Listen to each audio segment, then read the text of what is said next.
People taking pictures.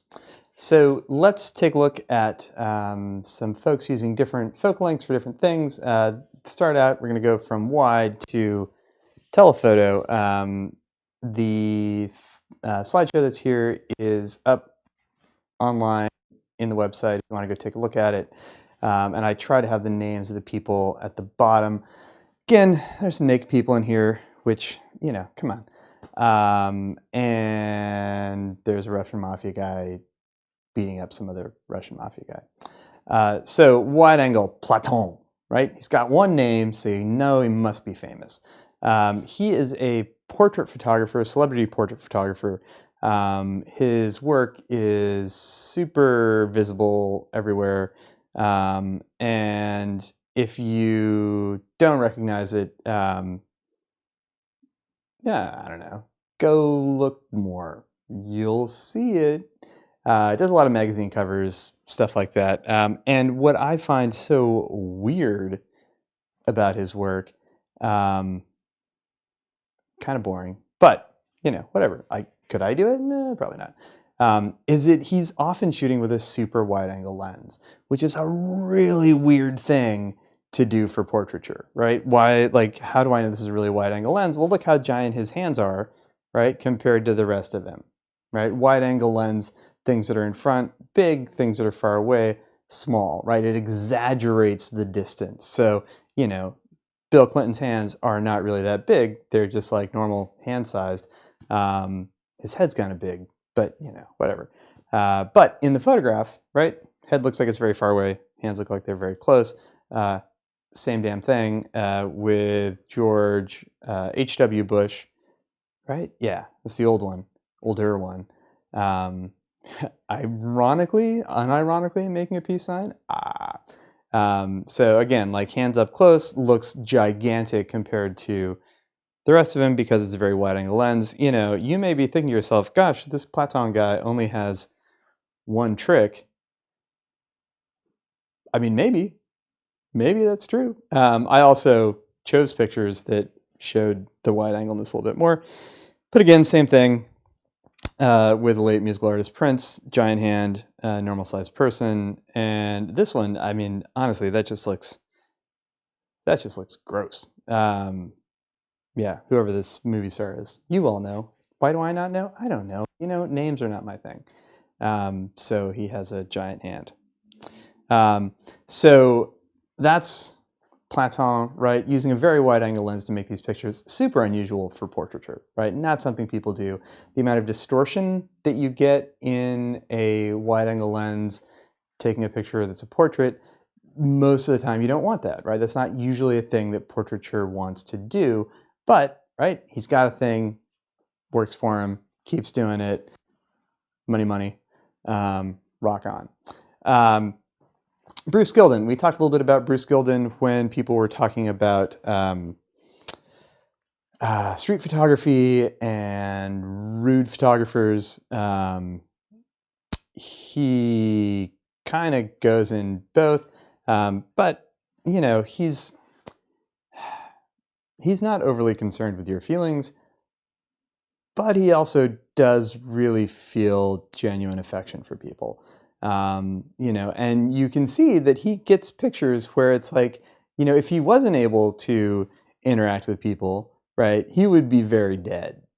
You know, like he would not have gotten these pictures.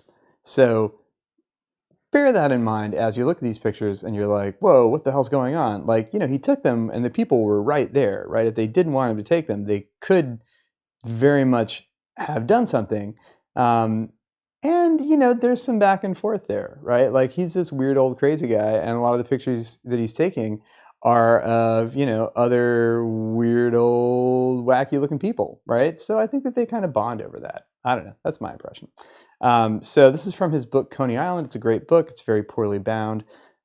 Things that I love is the, it's like point, I've got a green screen, so I'm like pointing into the void. The cases of Heineken under the stroller, like that's, I kind of think that's hilarious. So yeah, so this is shot in Coney Island on the boardwalk, right? He's shooting with a wide-angle lens. How do we know that? Well, it's got a pretty wide field of view. The other thing that you get with a wide-angle lens is that you can get a lot of depth of field. You know, if I'm at f8 and I'm shooting with a 24mm lens, you know, from infinity to, I don't know, 3 feet away, if I'm at f8, if I'm at f11, right, I've pretty much got everything in focus. So that means you can work a lot more quickly and not worry as much about trying to focus precisely, right? He's working with a manual focus camera. So he's able to get these juxtapositions, he's able to get everything relatively sharp, he's able to get a wide field of view, so that he's able to get not just like this woman here and this guy here who totally looks like my uncle, but also the baby. Sorry, the pointing thing is so hard. And the beer. Again, same thing, Bruce Gilden. Next couple of slides are all Bruce Gilden. So this is someone tanning at Coney Island, right? So they've got, you can see this sort of like the metal reflector thing, and he's right up like in the reflector, right? You can sort of see that the reflector is coming out this way. The camera is, you know, in that space, right? So this obviously is something that he's gotten, you know, he's talked to the person who he's taking this picture of, right? There's been some like, hey, I want to take this picture, like whatever that rationale was. But he's got the picture and it's kind of amazing.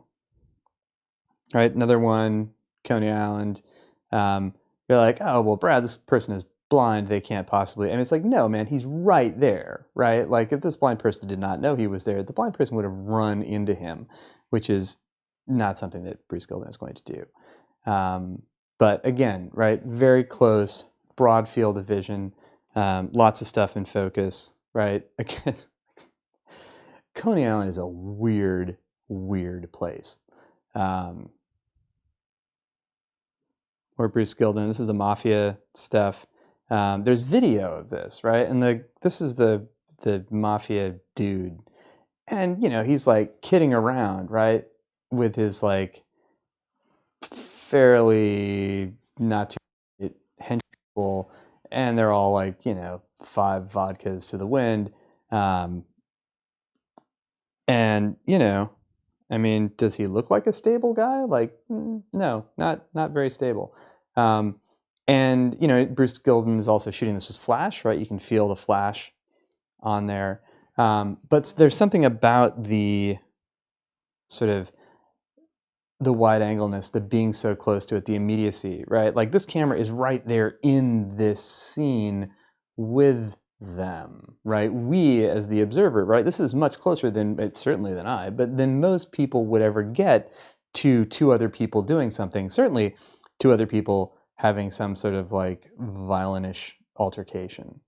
So again, right, wide angle gives us more stuff, allows us to get closer, changes how we feel in the image, makes us feel more in the middle of it, like it's surrounding us. This is normal focal length, right? So this is my photograph. These are all shot in the Pantheon. It's, you know, 35mm film, I mean, not film, but 35mm full frame, digital, whatever. So it's shot with a 50, right? And so we don't have the wide angleness, right, that we get in some of the earlier shots. I mean, it's also square, right? So, you know, we're cropping in, I guess, sort of the sides a little bit. So we're going to see less of it. But still, the space is not rendered in that big stretched out way, right? I'm a little bit farther away from these people and I can still, you know, even though I've stepped back and I'm not right up in their faces, right? 50mm is a little longer than those wide angle lenses. So I'm filling the frame with them a little bit more, even though I'm not like Bruce Gilden, like right standing next to them.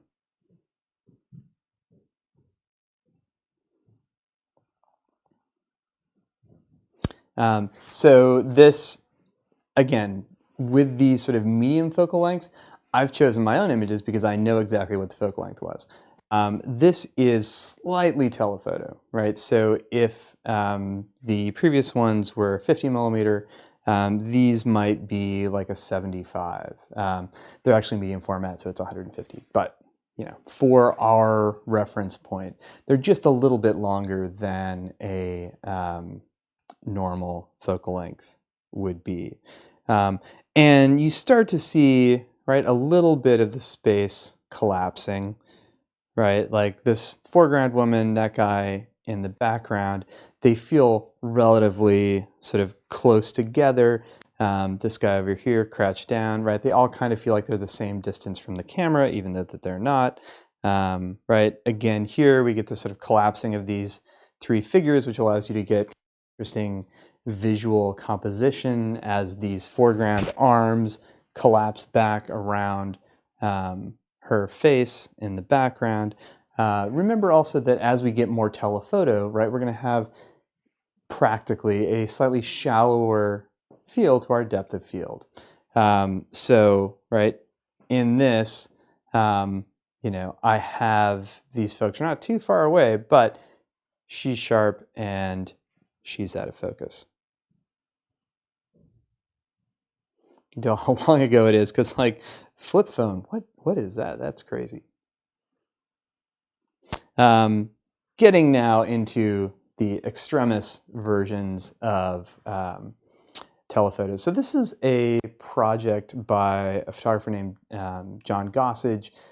He is interesting. He's worth checking out. He does a lot of book publishing. He does a lot of like talking about photography. Unpopular opinion, I feel like his talking about in books and things are maybe more compelling to me than some of the actual photographs. But he's a nice guy, so I don't want to shit talk him.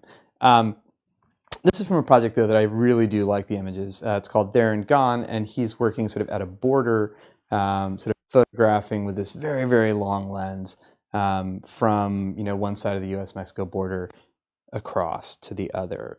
And so, they're very sort of dark, they're like breaking down, the image quality is collapsing a little bit, right? These things all feel like the way that it collapses space, they all kind of feel like they're the same distance away, even though they're not.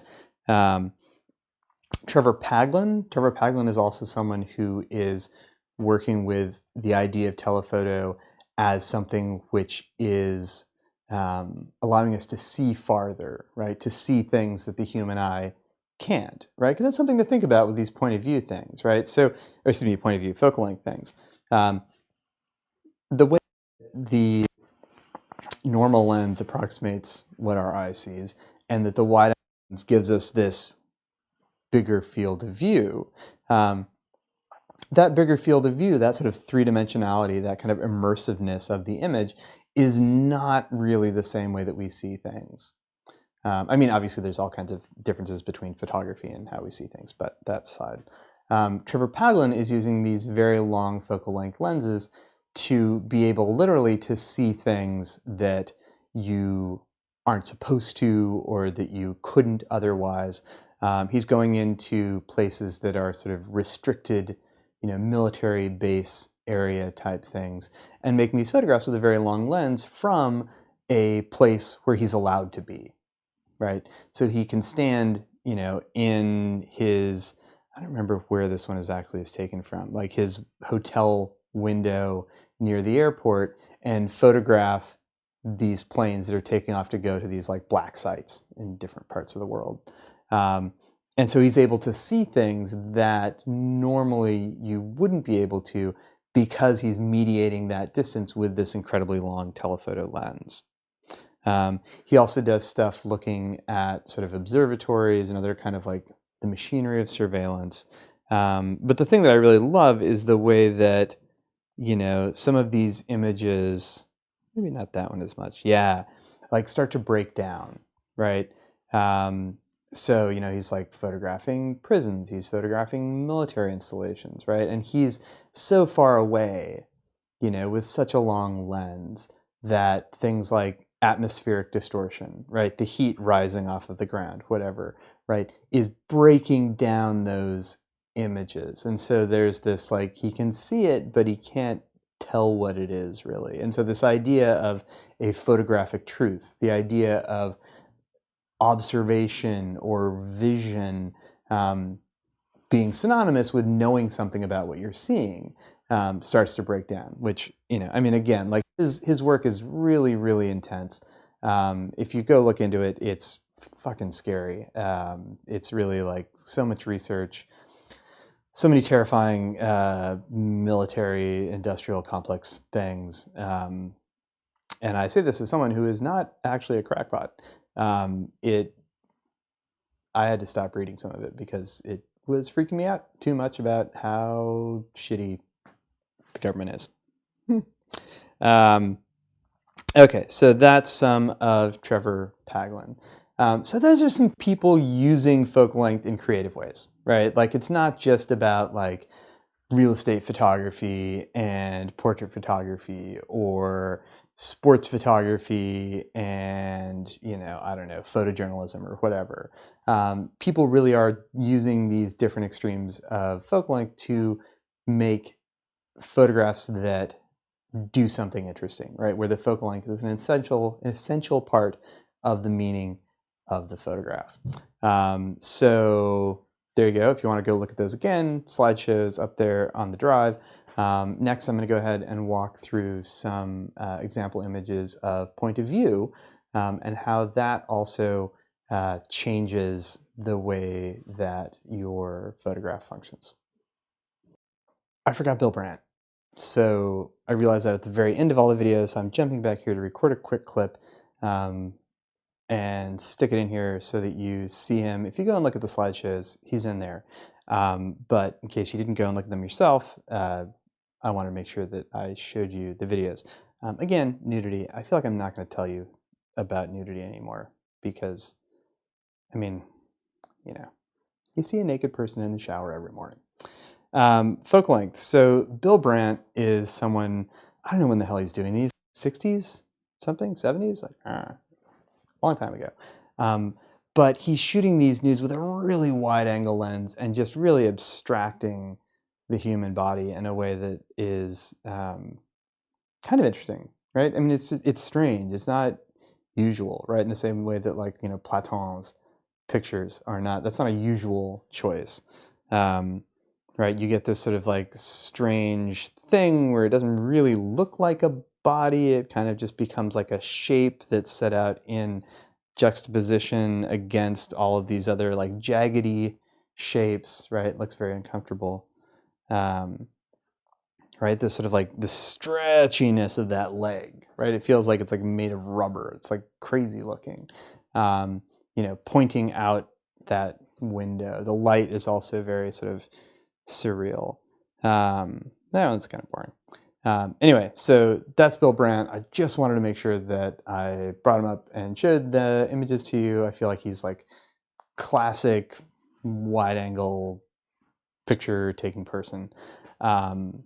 And yeah, worth, seeing, not necessarily emulating, it's like whatever, it's old photography. But thinking about what it does, how he does it, what you could do with that would be interesting and better and not so damn old is worthwhile. So there you go.